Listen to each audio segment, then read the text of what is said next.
దేవుడు నీకు ఇవ్వబోతా ఉన్నాడు. మందిరంలో ఆయన ప్రత్యక్షతను ఇవ్వబోతా ఉన్నాడు.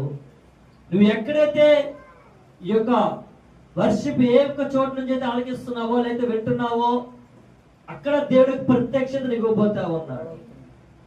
ఎందుకు తెలుసా? దేవుడు నిన్ను ఎంతగానో ప్రేమిస్తా ఉన్నాడు. మనుషుల్ని ప్రేమించట్లేదు, లేకపోతే ఈ యొక్క అధికారులను ప్రేమించట్లేదు, ఏ యొక్క వ్యక్తులు కూడా నేను ప్రేమించట్లేదు. అందరూ నేను దూషిస్తున్నారేమో, అందరూ నేరం చేస్తున్నారేమో, అందరూ నీ యొక్క జీవితాన్ని ఇంతే ఇంతే అంటున్నారేమో. కానీ నా యేసయ్య అంటున్న విషయం తెలుసా?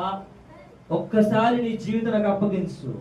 నీ బ్రతుకుని ఎవరైతే హాని చేశారో, ఎవరైతే ఎందుకు పనికిరావు అంటున్నారో, ఎవరైతే నీ జీవితం మల్లమైపోయింది అంటున్నారో, ఎవరైతే నీ బ్రతుకు ఇంతే ఇంతే అంటున్నారో వారికి దీవెనకరంగా మారుస్తానని చెప్తా ఉన్నాడు. హల్లెలూయా.